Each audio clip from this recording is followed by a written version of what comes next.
Tout d'abord, un grand merci Emeline pour ton invitation dans ce festival de découverte éducative et cette idée que tu as eue de proposer un atelier ciné-débat avec les enfants. Je suis sincèrement ravie à l'idée de m'enrichir avec le festival d'ici peu, et également de pouvoir y apporter une contribution. Avant de parler de notre atelier, je vais me présenter. Je suis mathématicienne de formation et je me suis spécialisée dans l'analyse d'images satellites pour l'observation de la Terre. J'ai travaillé pour l'Agence spatiale française et l'Agence spatiale européenne sur des projets environnementaux, sur les catastrophes naturelles, sur la pollution de l'océan ou encore la gestion durable de la forêt. Je suis maman de 2 enfants, adolescents aujourd'hui, et je les ai observés petits, avec leurs amis, leur classe, dans la nature en forêt. Nous habitons en Autriche où la nature est magnifique et très présente. Et j'ai observé, j'ai ressenti 2 choses. Ce lien naturel, spontané avec leur environnement, pour beaucoup d'entre eux, et aussi leur comportement qui diffère dans la nature par rapport à la salle de classe. Un meneur dans les bois est parfois un enfant plus réservé à l'école, et vice-versa. Parfois, les enfants vont aussi s'organiser seuls et faire leur vie sans l'éducateur dehors. J'ai trouvé ça passionnant et ça a été une sorte d'impulsion, de déclencheur. J'ai décidé de m'investir dans l'éducation à l'environnement pour les enfants et ce, dès leur plus jeune âge, afin de préserver ce lien avec la nature et de le renforcer.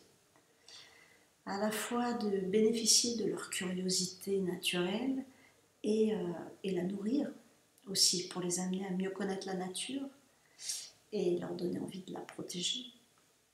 Alors, je me suis lancée dans la production de films artistiques pour les enfants du primaire avec des artistes, dont un peintre, un vrai, de Vienne, pour parler d'environnement avec humour et sincérité. Je propose également des ateliers pour enfants et des formations pour les parents, les éducateurs, telles que l'utilisation d'un calendrier environnemental pour parler d'environnement tout au long de l'année, dans toutes les matières. C'est une méthodologie en fait, que j'ai développée et testée dans un projet pilote au Tyrol avec plusieurs écoles. Mais revenons sur les films. Et voilà. Lors de l'atelier que nous proposons, nous allons regarder l'un des épisodes de la série Les Aventuriers du Nouveau Monde. C'est un film de 15 minutes sur la forêt tropicale de Bornéo, en Malaisie.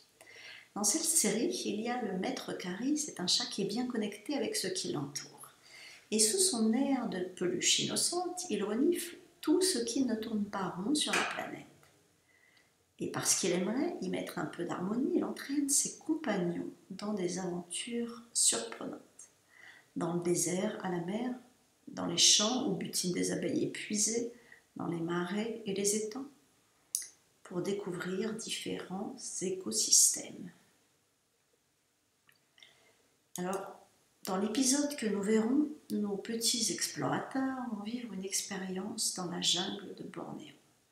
La richesse de la végétation, la hauteur des arbres, l'abondance de fruits et de plantes, sans compter les animaux extraordinaires, tout leur paraît impressionnant.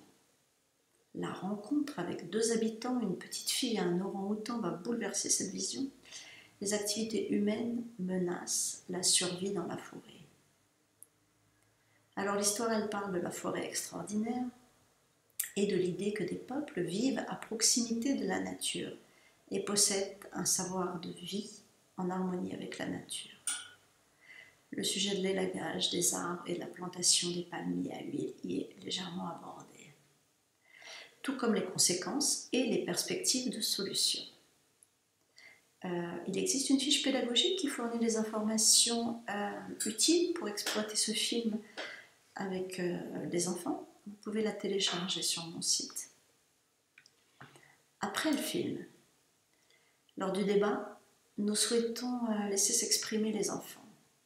Nous pourrons discuter des différences entre leur forêt et celle de Bornéo, parler des habitants de celle-ci, comment peuvent-ils vivre, parler de la beauté de leur forêt, de leur environnement, de leurs impressions quand ils sont dans la forêt, Nous pourrons aussi jouer avec des quiz avec les plus grands. Donc je vous invite à venir regarder ce film et participer à l'atelier avec vos enfants. Ils peuvent se munir de crayons et d'objets qui leur évoquent la forêt, doudous, animaux, graines, feuilles, herbiers, pour la séance débat qui suivra. Je vous propose maintenant de regarder la bande-annonce de cet épisode sur la forêt de Bornéo et vous dis à très bientôt. Carrie, je vous attends depuis longtemps surtout. J'ai vraiment très envie d'aller grimper dans ces arbres si longs et écouter leurs histoires, celles de la plus ancienne forêt tropicale du monde. Salut, moi c'est Déa. Tu habites vraiment dans la forêt tropicale? Mais comment? Sora, comme toute ma famille, mes grands-parents, mes arrière-grands-parents, avec les secrets et les savoirs de tous nos ancêtres. Kim, ses cris perçants et ses hurlements sont impressionnants. On ne voit pas bien tous ces êtres au milieu de la végétation si dense, mais on les entend.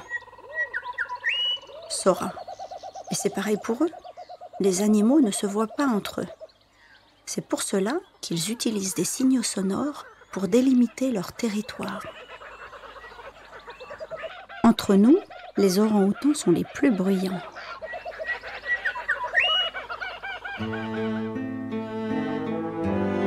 Carrie, ma planète Terre en danger. Ma planète Terre attaquée par des avaleurs d'arbres. Miaou, miaou.